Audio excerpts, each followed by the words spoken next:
Hey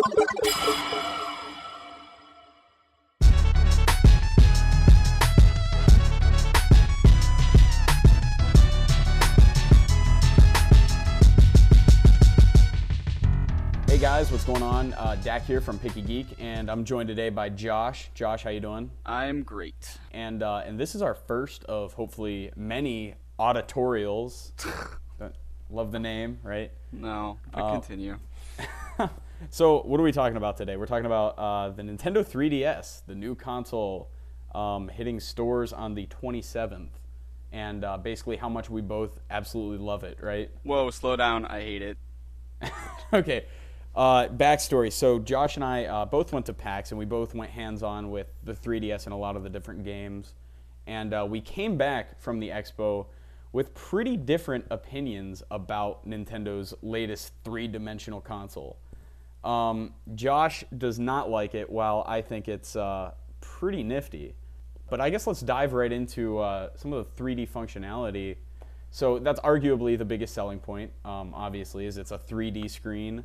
No glasses required. Josh, let's hear your impressions of just the screen. What do you think about it? It works, first off, so that's impressive. It feels like I'm living in the future. It's a little bit scary, honestly, how well it works. Right. But at the same time, it does nothing for the games. It's just a gimmick, as far as I can tell. Nintendo with gimmicks? I never would have thought that. Preposterous. Yeah. I mean, I kind of agree with you. It doesn't really do much for the actual gameplay. I mean, you know, it's not going to make a bad game good. But at the same time, I feel like there are elements that it adds that, I mean, the sense of depth, especially in games like Pilot Wings and Resident Evil Mercenaries, I just absolutely loved it. Pilot Wings, it was kind of essential because there's no, like, shadows underneath floating things in the sky, so it's really hard to get a feel of depth and, like, you know, if you're trying to like go through rings or something on a two-dimensional screen, you can't really tell like where they are in you know, relation to your character. But that's not a problem with a 3DS, and I think that's kind of where you're wrong. I think that it adds at least a little bit to some of the gameplay. It doesn't change a game. Well, if you think it varies game to game, then let's talk about it on a game-by-game basis. Let's go through launch games. Obviously, the most important, Nintendogs and Cats. I need those cats to be in 3D. Yeah. So that game sucked. We played that. Did you play that at PAX? I didn't, but I am very prejudicial against it, so I can say it sucks. I mean, I played the first one. I think I bought the first one back when it was such an interesting concept. And it is just more of the same. It was super boring. Let's move on. What else did you play at PAX? I played Steel Diver. Okay, so this is interesting. I think Steel Diver was the worst game there.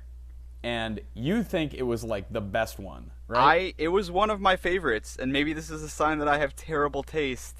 Maybe my velour jumpsuit says the same thing. But the point remains that it was the only game I played there that felt like it couldn't have been on a normal DS. Okay, what do you mean by that? I mean, it incorporated the accelerometer very, very well. And to be quite frank, it wasn't that it was such a great game. It was that it gave me hope for the features of the system that aren't 3D to make actually good games on the system. Because, well, I mean, name one good first-person shooter you played on a Nintendo DS. I liked Hunters. I mean, it didn't have the best single player, but at least it was functional, I guess.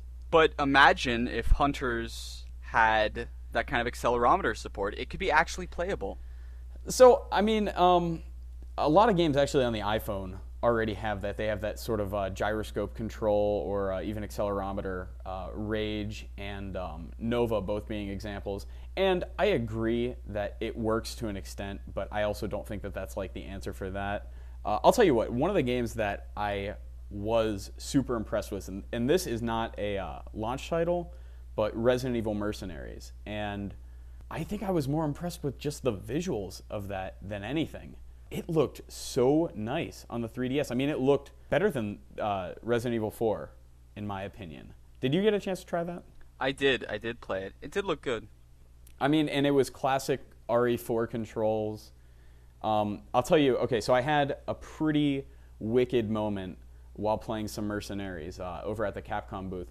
So now obviously the reticle pops out at you while an enemy far away is very deep into the screen of the 3DS, right?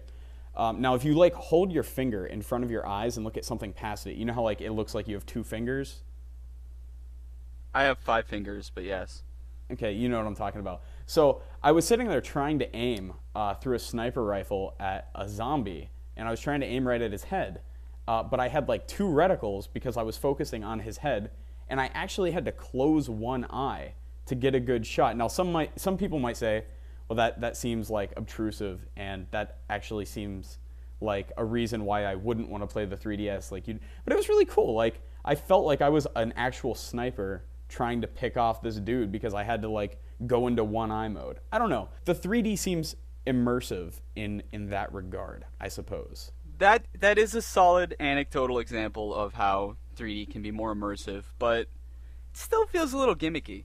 I did like Mercenaries though, mostly because as much as the Resident Evil stand still to shoot method gets on my nerves, it works on the DS. And I played plenty of 3DS games where the control scheme just did not work. I feel like for a while there's been this problem where the DS has basically 2 options. You can either use the touchscreen or use the buttons and the thing, and it just seems at odds with itself. Yeah, I mean, okay, so for the record, I don't think any of the launch titles are good. The only one that I'm actually even relatively excited for is Street Fighter 4, and that's only because I really like Street Fighter 4. It's clearly not going to be nearly as good as it is on consoles. You don't? You mean the touchscreen Hadoken to win doesn't appeal to you? Yeah, well, that was pretty fun, owning that poor guy at PAX. Sir, if you're listening, I sincerely apologize for how unbelievably gay that was of me. But I liked Street Fighter 4 as just like the fact, it's a portable Street Fighter 4, and the 3D was decent. I mean, they give you like a new perspective mode, which wasn't good, but I mean, it was Street Fighter, and it was okay. I'll tell you what. Did you play any of those AR games? I did. I played with the little cards. Yeah. I played about 2 of them. I don't know. I should be able to give a solid number for a number that low, but they were all right. I liked them because they used the gyroscopic controls. I didn't like them because they weren't fun or interesting. Yeah, I'm kind of right there with you. It was a cool proof of concept. I'll tell you, the one thing that was like most troubling about playing that whenever I tried it out was, so there's obviously a lot going on processing wise. I mean, it's taking inputs from 2 different cameras and then rendering like stuff in real time in like a real environment. And that was clearly quite a lot for the 3DS to handle. And whenever I had 3D effects on, it was running at maybe about 15 frames a second, which to me was like, not very good, right? I didn't notice that on mine. Maybe you got a bunk model. I don't know. I mean, like, I think a lot of people are going to see some frame rate issues, especially with the AR stuff, but that's not what was troubling. What was troubling to me, and I guess that this is already confirmed, is once I turned the 3D effects completely off, it actually stabilized, and it was like a nice 30 frames per second. And the reason why that's troubling is because that means that basically for all games, they're going to perform better when they're not in 3D mode. And at that point, like, what's the point? You are now sacrificing potential visual quality for 3 dimensions. And like, I don't know. That doesn't sit well with me, you know what I mean? Yeah, it's interesting because this 3D technology, as opposed to on like a 3D TV or something, the 3D TV alternates between the 2 perspectives and the glasses do all the syncing up. This, I believe it is actually using the slotted screen to render them both simultaneously or close to it. Yeah, it is. The visual resolution for the 3DS is 400 by 240, I think, but the actual rendered resolution is 800 by 240, so it's exactly double. So that's a limitation of the technology, definitely. Another point for me, Dac. All right, let's talk about the price real quick before we let our listeners go here.